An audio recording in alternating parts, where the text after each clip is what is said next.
Hello everyone, welcome to Diva classes. This is Divya Vadwani and today we'll be studying the sources of finance for a joint stock company. जिसमें सबसे पहले we are going to take the sources that are long term sources. Okay, तो when we talk about the sources of finance, we understand कि जब भी joint stock company शुरू होती है या उसकी daily working के लिए भी हमने ये तो पढ़ लिया कि हमें fixed capital और working capital की requirement है, but उस कैपिटल को हम लेकर के कहाँ से आएंगे, that we will study in the sources of long term sources of the finance. ठीक, जॉइंट स्टॉक कंपनी. सो सबसे पहले the long term sources, and जिसमें इट कैन बी डिफाइंड कि this is a financial instrument that has a maturity exceeding 1 year. जो longer period of time के लिए होते हैं, जैसे कि bank loans, bonds, leasing and other forms of debt finance and public and private equity instruments, that is known as long term sources, जो लंबे समय के लिए होते हैं, जिसको हम लोग बहुत जल्दी पे ऑफ नहीं करते हैं. Okay, so this it is required for investment. So where are those long-term sources required? These are required for the investment in the fixed assets like land, building, plant, machinery, and for financing expansion programs. The prop things in this are shares, the debentures, long-term loans, and retained earnings. Share, equity shares, preference shares, and then the minor kinds of जैसे कि right share, bonus issue, sweat equity shares, employ stock option plan. तो ये जितनी भी चीज़ें, this we are going to study today in the session. Okay, तो अब एक बेसिक सा रिव्यू इसका ले लेते हैं कि classification of sources of funds में क्या क्या चीज़ें आती हैं.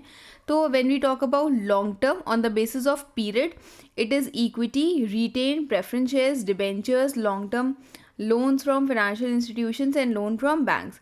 Then comes short term, जिसमें trade credit, factoring, banks, commercial papers आते हैं. And medium term में loan from banks, public deposits, loan from financial institutions and lease financing will come. Owners के अगर हम ओनर्स के बेसिस पर इसको डिवाइड करें तो it will be equity and retained earnings. We'll be studying it like topic wise, हम लोग इसको एक एक करके पढ़ेंगे.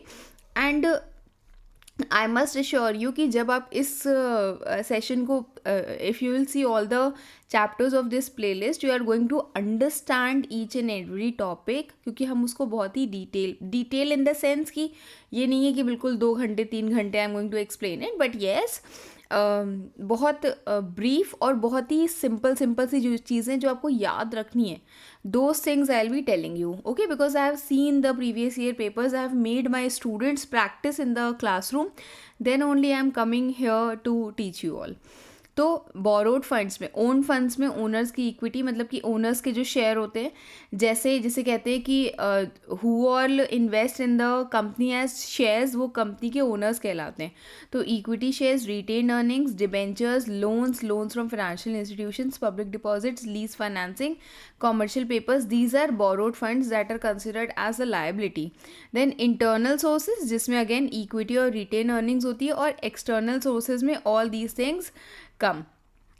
Okay, तो now we will study the next part, that is long term sources, जिसमें हम सबसे पहला जो सोर्स पढ़ेंगे वो होता है equity shares. When we talk about equity shares, these are the shares जो एक कंपनी में एक ओनरशिप के जैसे काम करता है. कि if you are buying the shares of a company, तो सपोज करो कि ये कंपनी की एक फर्म है, ठीक, जिसको हमने बहुत सारे हिस्सों में डिवाइड कर दिया है. तो ये जो एक हिस्सा है कंपनी का, और हमने ये कहा कि कंपनी का एक शेयर है, एक हिस्सा है कंपनी का, anyone who invest in this company has a claim over this particular share. ठीक, तो इसीलिए वो उस कंपनी का क्या बन जाता है, ओनर बन जाता है. ओके, तो equity shares are the shares, these are the ownership securities, and share capital represents the ownership capital. Funds that are raised through shares provide a financial base for the company. The capital of a company is divided into equal parts, जिनको हम shares कहते हैं. अब when we talk about, ये देखो, जब अगर एक कंपनी, पूरी कंपनी को हम डिवाइड कर रहे हैं, तो उसका एक हिस्सा जो होता है वो एक शेयर कहलाता है. Company, a share is one of the equal parts of the company in which the capital of the company is divided. Each share has a distinct number and a face value, और उसी के according ही हम कुछ rights देते हैं the holder of that particular share को. ठीक, public company can issue 2 types of shares जो हम यहाँ पर पढ़ेंगे. We will be studing many types of. तो this is equity and preference shares. सबसे पहले आते हैं इक्विटी शेयर्स. वो शेयर्स जो ओनरशिप के अंडर आते हैं. The shares that are owned funds of the company are known as equity shares, जिनके पास कोई भी प्रेफरेंशियल राइट्स नहीं होते हैं, ना ही उनके पास डिविडेंड के पेमेंट का, ना ही रीपेमेंट का ऑफ द कैपिटल. मतलब 2 things are there. Equity shares are issued prior to other securities. Equity shares को हम सबसे पहले इशू करते हैं, सबसे लास्ट में हम उनको पे ऑफ करते हैं. कभी भी इक्विटी शेयर्स को अगर हम लोग डिफ्रेंशिएट करते हैं तो वो प्रेफरेंस शेयर से कैसे डिफरेंस होते हैं. इन शेयर्स को पेमेंट हम तब करेंगे only when there is profits. Only is a big term. ठीक, जैसे डिबेंचर होल्डर्स है तो डिबेंचर होल्डर्स पे इंटरेस्ट जाता है, शेयर्स पे क्या जाता है, उन पर जाता है dividend. But debentures, whether profit or loss, we have to pay the debentures. I have taught you this in the part of debt and equity, जब हमने कैपिटल स्ट्रक्चर पढ़ा था फाइनेंसिंग वाले वीडियो में. ओके, तो इनके ऊपर जो डिविडेंड होता है that is payable only after their is profits. And the company declares dividends. Dividend on equity shares is paid after paying preference shares. Dividend इस पर कब पे किया जाता है, जब हम प्रेफरेंस शेयर्स पर डिविडेंड पे कर लेते हैं. Second, whenever the company is wound up, company ख़त्म हो रही है, in such case equity shares are paid after all the other claims have been paid. चाहे वो creditors हो, the debenture holders हो, the preference shares हो, और उसके बाद नंबर आएगा equity shares का. ठीक है, these are entitled to the residual profits of the company. इनको लास्ट में residual profits जो है वो इनको मिलते हैं. प्रेफरेंस शेयर होल्डर्स को भी मिलते हैं, प्रेफरेंस शेयर होल्डर्स को भी मिलते हैं only when there are participating preference shares. वो हम उनके टाइप्स में बढ़ेंगे. तो सबसे पहले आता है इक्विटी शेयर्स के features. The first one in this is equity shares are issued prior to preference shares and debentures. Preference shares और डिबेंचर्स से पहले इनको इशू किया जाता है. They don't have any preferential rights, मतलब कि डिविडेंड जो है वो सिर्फ तब पे की जाती है जब बोर्ड ऑफ डायरेक्टर्स उसको बताते हैं कि हाँ it will be done, and उनको एनुअल जनरल मीटिंग में इसका डिक्लेरेशन होता है, अप्रूवल होता है. तो they don't carry any preferential rights in the terms of payment of dividend. Then it is repaid, एकदम लास्ट में इसको रीपे किया जाता है. Holders of such equity shares generally enjoy voting rights. Very important point. ठीक, कि shares में there is voting rights, debentures में there is no voting rights. Okay, तो इक्विटी शेयर्स के जो होल्डर्स होते हैं उनको वोटिंग राइट्स मिलता है. उनको they are also entitled to the residual profits of the company. ठीक है, तो these are the merits and demerits of the company that you are suppose to study. सिर्फ इसका अगर आपने उसका कॉन्सेप्ट समझ लिया तो this will be very easy for you. सबसे पहला इस परमानेंट सोर्स होता है, कंपनी पर बर्डन नहीं होता है, बिकॉज प्रॉफिट है तो पे करेंगे, नहीं है तो नहीं पे करेंगे. It has a control over the company, क्योंकि वो कंपनी के ओनर्स होते हैं. इट हैज़ बेटर और higher returns. There are no charge on the assets of the company, जैसे कि debenture holders are a charge on the assets of the company. Profit नहीं होगा तो एसेट्स से निकाल करके एसेट्स बेच करके उनको इंटरेस्ट दो, बट उनको देना ज़रूरी है. And increase the credit worthiness of the company. Why? Because share holders जो होते हैं वो अपना पैसा लगाते हैं और एकदम लास्ट में उनको उनका पेमेंट जो है वो मिलता है. देन एक्सपेंसिव मेथड है, क्योंकि अगर प्रॉफिट्स होते तो ऑब्वियसली आपको पे भी ज़्यादा करना पड़ेगा. Higher returns to be paid, obviously the same thing has been there कि हायर रिस्क होता है तो उनका जो पेमेंट होता है वो भी हाई होता है.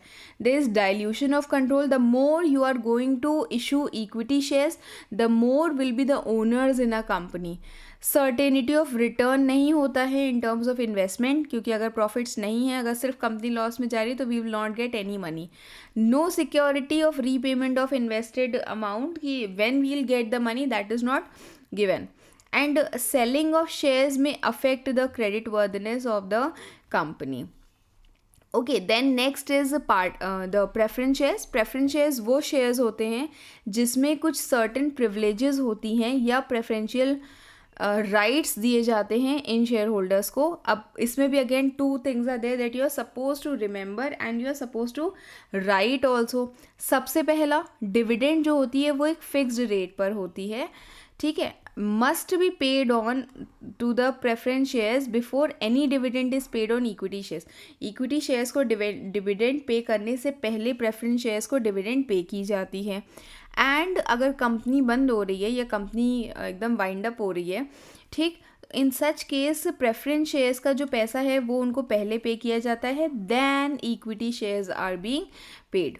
Then in they do not carry any voting rights, ठीक, इनको वोटिंग राइट्स नहीं मिलते. ओनली इन द केस कि अगर कोई डिविडेंड है जो मोर दैन 2 years, मतलब कि 3 years in case of non cumulative preference shares, अगर कोई भी डिविडेंड जो है वो इतने समय तक नहीं पे ऑफ की गई है, इन सच केस इन कंपनी को जो है वो वोटिंग राइट्स, मतलब इन शेयर होल्डर्स को वोटिंग राइट्स दिए जाते हैं. They are a hybrid security जिसमें इक्विटी और डिबेंचर होल्डर्स दोनों के ही फीचर्स होते हैं, ठीक है. इक्विटी के जैसे डिविडेंड जो है is payable from profits only, and debentures के जैसे it has a fixed rate of dividend that enjoy priority of over equity shares and there are no voting rights given, ठीक है. तो प्रेफरेंस शेयर्स, जब आप preferential payment चाहते हो dividend का, कल dilution of control is not there, कि मतलब कंपनी के फॉर्म में अगर हम देखें तो ओनरशिप डिवाइड नहीं होती है. इनकम रेगुलर रिटर्न्स होते हैं. चार्ज ऑन एसेट्स नहीं है, you can not claim on the assets, तो कंपनी इज सेफ, ठीक. It has a lower cost of capital because एक फिक्स रेट ऑफ डिविडेंड हमें पे करना है. Preferred for cautious investors. Cautious investors अगर shares में इन्वेस्ट करना चाहते हैं then they can go for preference shares and preferential rights over repayment of investment. Company जब ख़त्म हो रही है तो उस टाइम पर repayment of investment is to be done from by preferential share holders first. Then rate of dividend is fixed. बहुत ज़्यादा हायर प्रॉफिट्स होंगे then also they will not get too much of amount, ठीक, जैसे equity share holders को मिलते हैं. No voting rights are there. Restricts the investors from enjoying higher profits क्योंकि उनको एक फिक्स्ड रेट मिलता है. No security on repayment of investment is there, कि whether it will be paid, but it will be paid. ये जो यहाँ पर लिखा हुआ है ना इरिडीमेबल वाला टॉपिक, वो आता कंसिडर नहीं किया जाता है. नो टैक्स बेनिफिट्स, क्योंकि टैक्स डिडक्शन जो होता है वो मिलता है. इंटरेस्ट इज डिडक्टेबल कंपनी के लिए हम बोल रहे हैं, तो वो मिलता है जब आप कंपनी में डिबेंचर्स को पेमेंट करते हो, ओके, या उनको इंटरेस्ट पे करते हो. Not attractive for investors willing to take risk. If you are willing to, if the investor is willing to take risk, ये केस स्टडीज़ में यूजुअली पूछा जाता है. उस टाइम पर preference share holders are not required. Dilute the claims of equity share holders, की अगर residual profits है तो उसमें अगर आप पार्टिसिपेटिंग प्रेफरेंस शेयर्स ले रहे हो तो उस टाइम पर रेजिडुअल प्रॉफिट्स में उनका भी हिस्सा होता है, प्रेफरेंस शेयर्स का भी. Okay, so it is convertible, non-convertible, redeemable, irredeemable, cumulative and non-cumulative. Then participating and non-participating.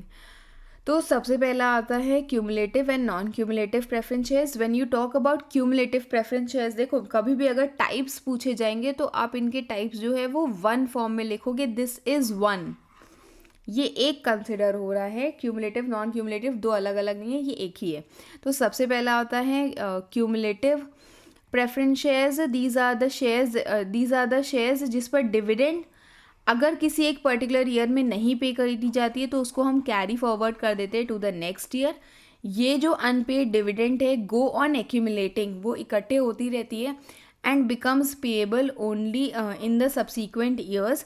ठीक, such areas of dividend must be paid before dividend is paid to any other class of shares. Okay, अगर unless stated तो preference shares हमेशा cumulative ही consider किए जाते हैं. Then comes non cumulative. अगर एक साल आपको कोई डिविडेंड नहीं मिली है तो नेक्स्ट ईयर वो डिविडेंड जो होती है वो ख़त्म हो जाती है. It will not be paid back. The company does not have sufficient profits in any year. Right to receive that dividend is lost for ever. The dividend claim can not be claimed in the next years.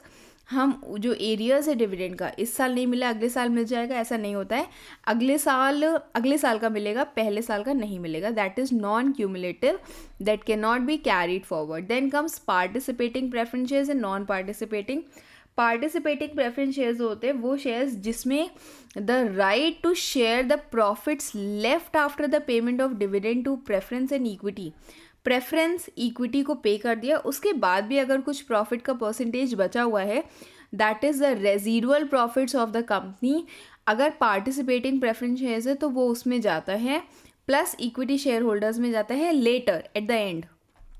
Okay, holders of participating preference shares are entitled to participate in the surplus profits of the company in addition to the normal fixed rate of dividend. लेकिन non participation में they do not enjoy any right of surplus profit that is known as residual profits.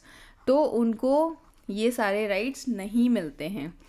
Okay, then comes convertible non convertible. Convertible preference shares वो होते हैं जो एक समय बाद equity shares में कन्वर्ट हो जाते हैं after a fix period of time. But non convertible are the shares जो इक्विटी शेयर्स में कन्वर्ट नहीं होते हैं, they can not be converted into equity shares.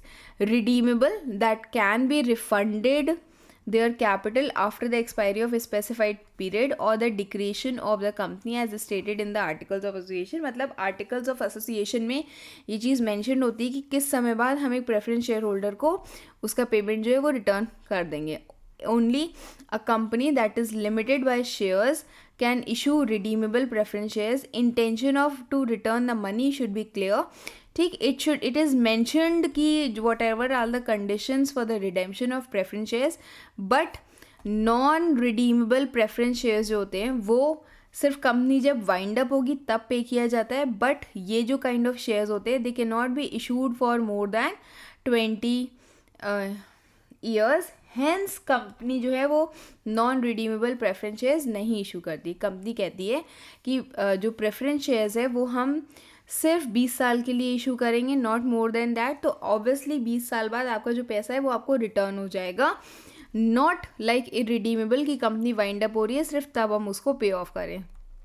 Okay, तो the difference between the equity shares and preference shares is given कि जब हम right to dividend की बात करते हैं तो सबसे पहले प्रेफरेंस शेयर्स को मिलता है, फिर इक्विटी को मिलता है। रेट ऑफ डिविडेंड इनका फिक्स होता है, इनका वेरिएबल होता है। कंपनीज अर्निंग हायर प्रॉफिट्स में get higher returns. Arrears of dividend अगर क्यूमुलेटिव है तो पे होगा, नहीं तो नहीं। इसमें इक्विटी में it is not payable. Then convertibility, yes can be convertible, it is not convertible. Obviously convert किस में होना है, इक्विटी में ही होना है। रिडेम्पशन, इफ़ अगर ये रिडीमेबल है तो हाँ उनका रिडेम्पशन होता है। Company can buy back, company अपने शेयर्स जो है वो बाय बैक कर सकती है। मतलब वो खुद कह सकती है कि हाँ मुझे जो मेरे शेयर्स है वो वापस कर दो and you take your own money. Voting rights, only in specified conditions voting rights होते हैं। अगर आपका जो डिविडेंड है वो 2 साल के तक नहीं पे ऑफ किया गया है, मोर देन 2 years हो गए, तो the person will be getting the voting rights. And here तो yes it is a refund of capital. They preferential rights, अगर कंपनी वाइंड अप हो रही है तो yes, and subsequent rights are there after this. And right to participate in the management, it does not has, it has a right to manage the company because these are known as these are known as the owners of the company. Then comes bonus shares. Bonus shares वो shares होते हैं कि suppose करो कि मेरे पास 1 लाख रुपए बचे हुए हैं, इस 1 लाख रुपए को मैं एज डिविडेंड पे कर दूंगी तो वो तो कंपनी के शेयर्स को चला ही जाएगा। तो ये जो अनडिस्ट्रीब्यूटेड प्रॉफिट के जैसे मेरे पास बचा हुआ है, तो हम क्या करते हैं, हम इसके नाम के ही कंपनी में क्या करते थे, शेयर्स इशू कर देते। मेरा पैसा भी मेरे पास रहेगा और हम उस पर्टिकुलर पर्सन को शेयर्स भी इशू कर देंगे और these shares are fully paid up. अगर मैंने आपको शेयर्स इशू किए हैं इतने ही पैसे के, सपोज मैंने सारा का सारा पैसा जो है वो एक ही पर्सन को दे दिया है एज शेयर्स के नाम पर, हमने कह दिया कि तुम्हारे पास चलो 1000 शेयर्स है 100 रुपये के अब से, ठीक, तो this is bonus shares that is allotted to a person without any additional cost. तुम्हें उसके बदले मुझे कुछ नहीं पे करना है, बस तुम्हारे पास ये एक्स्ट्रा शेयर्स आ जाते हैं। ठीक, तो these are bonus shares that is given to the current share holders without any additional cost that is based upon the number of shares that a person is owning. These are the company's accumulative earnings which are not given out in the form of dividend, कि हम उसको dividend के form में नहीं देते हैं पर हम उनको शेयर्स के फॉर्म में कन्वर्ट कर देते हैं. ओके, तो company page existing share holders को वो शेयर्स ये वाले इशू करती है. इसको हम बोलते हैं the capitalisation of undistributed profits of the company. ठीक, इतना these are the basic things that you are suppose to remember. और यू हैव टू, ये केस स्टडीज़ के फॉर्म में आपसे पूछा जाएगा. Case studies we will do once we complete this part. Okay, then rights of shares.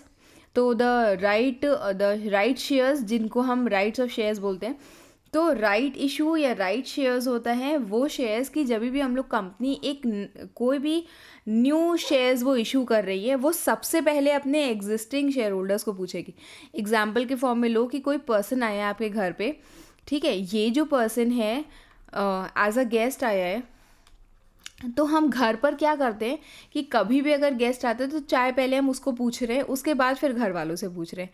तो ये चीज़ नहीं. राइट शेयर्स आपसे कहते हैं कि कभी भी अगर कोई लाइक आप शेयर्स इशू कर रहे हो, नए कैपिटल को रेज कर रहे हो, उस टाइम पर द पीपल जो ऑलरेडी शेयर होल्डर्स हैं, आप पहले उनसे पूछोगे, उसके बाद आप जनरल पब्लिक को इशू करोगे शेयर्स. ये जो कंपनी के शेयर्स होते हैं, मतलब the company's share holders, they have a right कि वेदर टू एक्सेप्ट और reject the proposal, and also there is minimum criteria for subscription. अगर शेयर होल्डर ये प्रपोजल को एक्सेप्ट करता है तो कंपनीज एक्ट के according if the company wants to increase its subscribed capital, it has to give it to the existing shareholders of the company, that is the members of the company. The shares which are offered, so इनको हम right shares कहते हैं. ये जो rights होते हैं members के, this is known as right of preemption. Okay, in other words ये वो शेयर्स होते हैं जिनको हम मार्केट प्राइस से लिटिल लेसर प्राइस पर इशू करते हैं. Why? Through a letter of offer. क्यों? क्योंकि ऑब्वियसली वो ज़्यादा प्राइस पर तो हम जनरल शेयर होल्डर्स को इशू करेंगे ना, जो सब्सक्राइब करेंगे उसको. लेकिन हमारे जो पहले के शेयर होल्डर्स हैं, जैसे ओल्ड कस्टमर्स हैं, तो हम उनको सस्ते में बेच रहे हैं. ऐसे ही हम लोग इनको डिस्काउंटेड प्राइस पर बेच रहे होते हैं राइट शेयर्स. ठीक है, दे आर ये जो ऑफर है shall be made by a notice, and the notice shall give at least 30 days for acceptance. अगर नहीं एक्सेप्ट होता है तो हम लोग ये समझते हैं कि it is decline, the offer is decline amongst the two. Okay, तो this is a right shares. जैसे कि एक कंपनी है, it offers opportunity to its existing share holders to buy the additional shares directly from the company at what price? At discounted price. Okay, the shareholders have the right to renounce all or any of the shares of the company in favor of the nominees. कि अगर आप चाहो तो आप nominees को भी अपने दे सकते हो after the expiry of the time of the notice, या फिर on receiving the intimation of decline. Board of directors उनको अब इन शेयर्स को वो कैसे भी यूज़ कर सकते हैं अगर जो हमारे एग्जिस्टिंग शेयर होल्डर्स हैं वो इसका इस्तेमाल नहीं करना चाहते हैं. ठीक है, तो this is the difference between that you can study amongst the these of them. Okay, then next one is employee stock option plan. Employee stock option plan आपसे ये कहता है कि this is a scheme under which एक employ जो होता है, हम उसको एक ऑप्शन दे रहे हैं.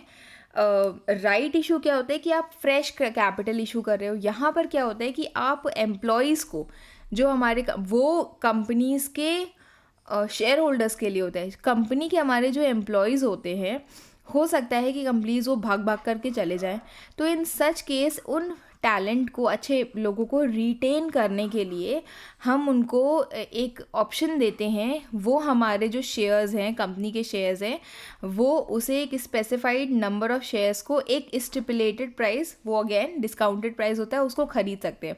ठीक है, ये जो शेयर्स होते हैं, सपोज करो कि कंपनी में मैं एक एम्प्लॉय हूँ, मुझे सैलरी मिल रही है, मैं चलता बनूंगा यहाँ से, लेकिन जब कंपनी आपको एक एज ए एम्प्लॉय आपको ये भी ऑफर देती है कि आप कंपनी के शेयर्स बाय कर सकते हो, तो in such case first thing you have a claim over the company, मतलब कि आप कंपनी के शेयर होल्डर के फॉर्म में कंसिडर करोगे। सैलरी के अलावा आपको अब क्या मिलेगा, आपको एक डिविडेंड भी मिलेगा। ओके, ओनली दोज एम्प्लॉयज़ जो कुछ आर गिवन दोज राइट, जो एक मिनिमम एलिजिबिलिटी क्राइटेरिया फुलफिल करते हैं, हर जगह का अलग अलग है, जैसे कि कुछ मिनिमम पीरियड ऑफ सर्विस है अगर ये कंपनी ने फुलफिल किया है, तो ये जो एम्प्लॉयज़ होते हैं हु एक्सरसाइज द ऑप्शन में बी अलाउड टू पे द मनी इन इंस्टॉलमेंट्स, उनको अलाउ किया जाएगा कि वो मनी जो है इंस्टॉलमेंट्स में पे करें, और by way of deduction from there monthly salary, की भाई शेयर्स हम आपको फ्री में तो इशू नहीं कर रहे, बोनस इशू के जैसे हम आपसे कह रहे हैं कि अगर आपको शेयर्स इशू करने तो आपको डिस्काउंटेड प्राइस पर मिल जाएंगे, तो उसके लिए यू हैव टू पे कंट्रीब्यूट ऑल्सो ना। शेयर्स इशू करने का मतलब क्या होता है कि आपको पैसा देना है, तो वो इंस्टॉलमेंट्स में दे सकते हो या फिर अपनी सैलरी से उसको डिडक्ट भी करवा सकते हो। देन ESOP वर्क्स, कंपनी का जो ट्रस्ट फंड है, दे shares issue the shares at a fixed price to the employees of the company only once the vesting period is completed। the waiting period जो fix किया जाता है कि company जो भी एम्प्लॉयज़ है वो इतने समय तक काम करेंगे, उसके बाद उनको ये राइट मिलेगा, तो that is given in vesting this employ stock option plan. That is again an option to the people जो कंपनी के एम्प्लॉयज़ होते हैं। Okay, then next is sweat equity shares. Sweat equity shares are the shares जो company के certain employees को या directors को issue किया जाता है, की एम्प्लॉयज़ और डायरेक्टर्स को इशू किया जाता है if they have made exceptional contributions to the successful project और असाइनमेंट, जिसको हम ऐसे समझो कि हम कंपनी के पीपल को की परफॉर्मेंस के लिए उनको हम रिवॉर्ड कर रहे हैं, that is sweat equity shares. ठीक है, when an employ has demonstrated expert technical skills, किसी चीज़ से बहुत अच्छे से उन्होंने काम किया है, या फिर when an employ has contributed significantly to the company and earned any intellectual property rights, कोई IPR उन्होंने इशू किया है तो उस केस में मतलब उन्हें मिला है, तो इन सच केस में उनको डिस्काउंटेड प्राइस पर for consideration other than cash, मतलब कि अपना टेक्निकल नो हाउ उन्होंने दिया है, कुछ उन्होंने टेक्निक्स बताई हैं, या फिर उन्हें उनके नाम पर कुछ पेटेंट्स बन गए हैं, कोई फार्मूला उन्होंने जनरेट किया है, तो उसके लिए हम उन्हें डिस्काउंट प्राइस पर दे रहे हैं, हम उनसे या तो कैश ले रहे हैं या तो हम उनको कंसिडरेशन अदर देन कैश, कि इसके बदले जो पैसा है तो उसको हम पैसा ना इशू करके हम आपको शेयर्स इशू कर रहे हैं। And for what, for providing know how or making available intellectual property rights. So in such case we issue sweat equity shares to whom the directors and the employees of the company at a discount or at consideration other than cash, मतलब कि या तो हम कम पैसे पे या फिर उसके एज अ रिवॉर्ड के बदले हम उसको लगा दे रहे हैं आपको, for reason can be for providing know how, आपने कोई नॉलेज हमसे शेयर की है जो आपको पता है। सपोज करो कि एक पर्सन है एक्सीलेंट, कोई इंजीनियर है और उसको पूरी मतलब द पर्सन इज सेइंग कि वो मेट्रो बना सकता है पूरी, ठीक, तो इन सच केस उसको हम एज अ की एम्प्लॉय ट्रीट करके हम उसे अपनी कंपनी का शेयर्स इशू कर सकते हैं। कोई राइट्स जैसे कि IPR या फिर वैल्यू एडिशन हुआ है उसके कारण, for the reason that he is there, तो उसके कारण we will issue the person the sweat equity shares. These are issued under a formal scheme and not at any time, कि एक अंडर एक स्कीम आती है उसके अंडर ही हम इसको इशू करते हैं। ये जो शेयर्स हैं they can not be sold by employees before the expiry of 3 years। 3 years का मतलब होता है कि इसका जो लॉक इन पीरियड होता है वो 3 years का होता है। इंपॉर्टेंट पॉइंट है, अगर हमने आपको ये शेयर्स इशू किए तो आप ये किसी और को ट्रांसफ़र नहीं कर सकते हो। Employees who are offered sweat equity shares have the option to reject, या तो आप उसको वापस मना कर सकते हो और आप उसके बदले कोई भी रेम्यूनरेशन इन कैश ले सकते हो। If you don't want equity the sweat equity shares, तो आप उसको मना करके आप उसके बदले सीधे हमसे जो मनी है वो ले सकते हो। ठीक है, next is the last, that is the retain earnings, that is the company का जो बचा हुआ प्रॉफिट्स होता है, नेट प्रॉफिट्स होते हैं कंपनी के, which has not been paid back, not been declared as a dividend, जो कंपनी का अनडिस्ट्रीब्यूटेड प्रॉफिट होता है, हम यहाँ पर उसी की बात कर रहे हैं.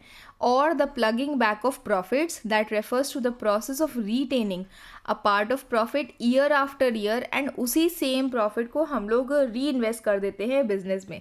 सबसे जो अच्छा सोर्स होता है फाइनेंस का वो यही होता है.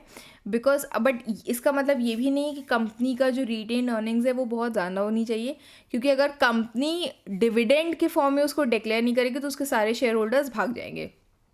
ओके, तो this is an internal method of financing, जिसको हम सेल्फ फाइनेंसिंग कहते हैं, प्लगिंग बैक ऑफ प्रॉफिट्स कहते हैं, रिटेन अर्निंग्स कहते हैं, and it is a modern source जिसके थ्रू हम मॉडर्नाइजेशन और एक्सपेंशन कर सकते हैं. ठीक है, इसके मेरिट्स डीमेरिट्स क्या हैं. सबसे पहले these are dependable and permanent, आप उस पर रिलाई कर सकते हो, एडिशनल कॉस्ट नहीं है, एडिशनल बर्डन नहीं है. There is operational freedom and flexibility, कहाँ पे पैसा लगाना है, you don't have to ask anybody, and there is control also of this. Then demerits, dissatisfaction among shareholders, क्योंकि आप ज़्यादा प्रॉफिट्स यूज़ कर रहे हो और उनसे पैसा कम मांग रहे हो. Fall in market price of shares हो सकता है, because obviously you are not giving the dividend, तो उससे इस पर असर पड़ सकता है. It is an uncertain source whether you have profits और you don't have. Opportunity cost is ignored in such case, and the issue of bonus shares leading to over capitalisation, जिसके कारण आप बहुत ज़्यादा शेयर्स लोगों को इशू कर देते हो कि जब भी आपके पास रिटेन अर्निंग्स ज़्यादा हो जाती हैं तब. Okay, for today it is till here only.